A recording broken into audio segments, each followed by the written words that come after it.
मजहब की खराबी है ना अखलाक की पस्ती। मजहब की खराबी है ना अखलाक की पस्ती, दुनिया के मसाइब का सबब और ही कुछ है। सलाम, नमस्ते, सत श्री अकाल। मैं हूं आपके साथ हर्षिता मिश्रा और आप देख रहे हैं टाइम्स मेल।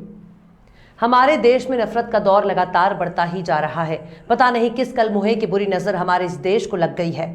जब से बुरी नजर वालों ने हमारे देश की तरफ नजर उठाकर देखी है, तब से ही पूरे देश का माहौल दिनों दिन खराब होता जा रहा है। जिस तरह से पूरे देश में हिजाब के बाद अब अजान का तमाशा पैदा हो गया है, उससे ये बात भी बिल्कुल खुलकर सामने आ गई है कि सरकार इन मामलों को रोकने के लिए बिल्कुल भी रोकना नहीं चाहती।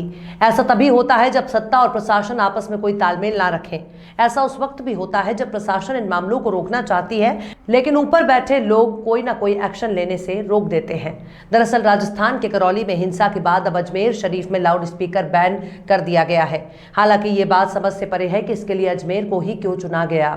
पहले तो महाराष्ट्र में राज ठाकरे ने मस्जिदों से लाउड स्पीकर हटाने के लिए कहा और यह भी कहा कि मस्जिदों से अगर लाउड स्पीकर नहीं हटाए तो मस्जिद के सामने जोर जोर से लाउड स्पीकर में हनुमान चालीसा बजाया जाएगा। लेकिन राजस्थान की गहलोत सरकार ने अजमेर शरीफ में फिलहाल लाउड स्पीकर के इस्तेमाल को बैन कर दिया है। लेकिन सबसे बड़ा सवाल है कि इतने बड़े सूबे में केवल अजमेर शरीफ को ही गहलोत सरकार अपनी राजनीति का शिकार क्यों बना रही है? क्या इसके पीछे कोई खास वजह है? क्या ऐसा कोई लोकल इनपुट प्रशासन के हाथ लगा है जिससे पता चलता हो कि अजमेर शरीफ में लाउड स्पीकर के नाम पर माहौल खराब किया जा सकता है? क्योंकि राजस्थान में कोई एक जिला नहीं है बल्कि बहुत से जिले हैं जहां लाउड स्पीकर के इस्तेमाल पर रोक लगाना चाहिए। लेकिन ये दिखाने के लिए काफी है कि कांग्रेस ने सेकुलरिज्म का रास्ता छोड़कर सांप्रदायिक राजनीति को अपना लिया है। कांग्रेस की सरकारों से सेकुलरिज्म का जनाजा उठ चुका है। सेकुलरिज्म से कांग्रेस और कांग्रेस की सरकार ने तौबा कर ली है। अब इसी का नतीजा है कि आप अक्सर चुनावी रैलियों से पहले या राहुल गांधी के दौरे के वक्त कांग्रेस के नेताओं को मंदिरों में भाग दौड़ करता हुआ पाएंगे। कांग्रेस पर कई बार सॉफ्ट हिंदुत्व की सियासत करने का इल्जाम लग चुका है, जबकि भारतीय जनता पार्टी के साथ ऐसा नहीं है। बीजेपी धर्म के मामले में बिल्कुल खुलकर रहती है। जैसा वो सामने से दिखाती है, ठीक वैसे ही पीछे से भी दिखाती है। अगर बीजेपी हिंदुत्व के रास्ते पर चलती है तो कांग्रेस भी बीजेपी के राह पर चलती है। बीजेपी की विचारधारा में इस मामले में रत्ती भर भी खोट नजर नहीं आता। लेकिन अगर कांग्रेस की बात की जाए तो कांग्रेस मुंह पर कुछ और पीठ पीछे कुछ और नजर आती है। ऐसा करने के पीछे कांग्रेस का एक पुराना इतिहास रहा है और अब अजमेर शरीफ में लाउड स्पीकर पर रोक लगाना कांग्रेस के संगी हो जाने की एक बड़ा सबूत है। आखिर क्यों संघ के नक्शे कदम पर चल रही है कांग्रेस? आखिर क्यों बदलते जा रहे हैं कांग्रेस के नेता? आखिर क्यों रातों रात बदल रहा है देश का माहौल? आखिर क्यों खामोश बैठे हैं राहुल, प्रियंका, सोनिया? आखिर क्यों राजस्थान से उठ गया सेकुलरिज्म का जनाजा? आखिर क्यों लोकतंत्र का बनता जा रहा है मजाक? आखिर क्यों अजमेर शरीफ में लाउड स्पीकर हुआ बैन?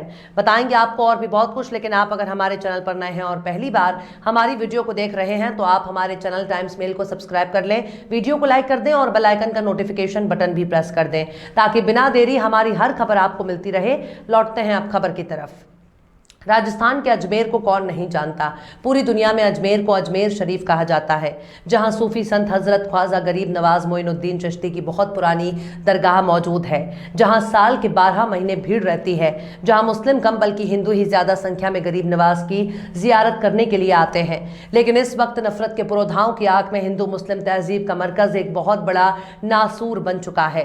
प्रशासन ने तमाम सार्वजनिक और धार्मिक जगहों पर लाउड स्पीकर के इस्तेमाल पर रोक लगा दी है। प्रशासन का कहना है कि ध्वनि प्रदूषण को रोकने के लिए यह फैसला लिया गया है। तो ऐसे में सवाल है कि क्या पूरे सूबे का ध्वनि प्रदूषण अकेले अजमेर शरीफ फैलता है? अजमेर शरीफ के जिला प्रशासन का फरमान है कि किसी मजहबी और पब्लिक प्लेस पर लाउड स्पीकर का इस्तेमाल नहीं होना चाहिए। हकीम शहर का फरमान फिलहाल 7 अप्रैल से तामील हो चुका है। इसके अलावा जिले में मजहबी परचम भी रोक लगा दी गई है।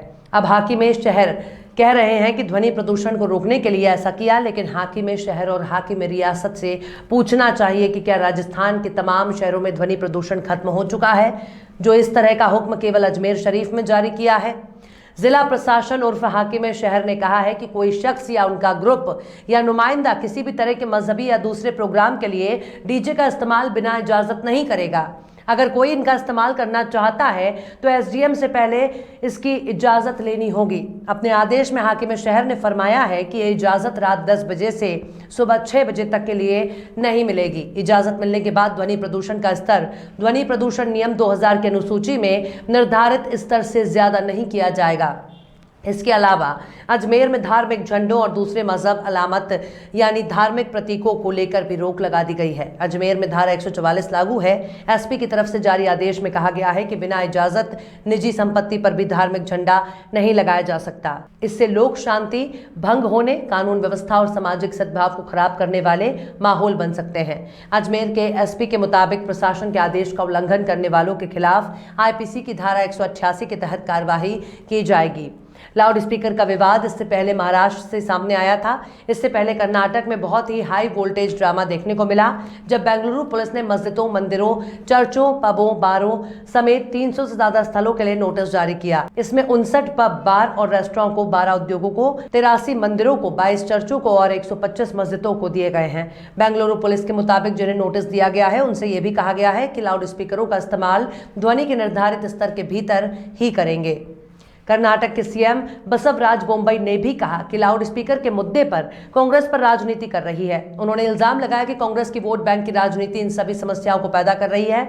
उन्होंने आगे कहा कि इस मुद्दे पर भी हाईकोर्ट का डेसिबल मीटर का आदेश पारित हो चुका है और ये सिर्फ अजान के लिए ही नहीं बल्कि सभी लाउड स्पीकरों के लिए है। वहीं महाराष्ट्र में लाउड स्पीकर में होने वाले अजान पर शिवसेना के सांसद संजय राउत ने कहा है कि महाराष्ट्र सरकार ने भी राज्य में मस्जिदों को अजान की आवाज तय करने के लिए नोटिस जारी किया है। बिहार से मंत्री जनक राम ने भी मस्जिदों पर लगने वाले लाउड स्पीकर पर बैन की मांग की है। उन्होंने कहा कि हिंदुओं के त्योहारों पर डीजे पर रोक लगती है, उसी तरह मस्जिदों के लाउड स्पीकर पर भी रोक लगे।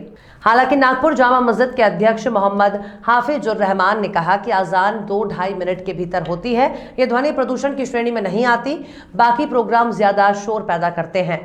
मस्जिद एक धार्मिक स्थल है और अजान एक तरह का ऐलान है। सुन्नी उलेमा काउंसिल के हाजी मोहम्मद सालिस ने एक बयान में कहा कि अजान 2 से 3 मिनट में पूरी हो जाती है।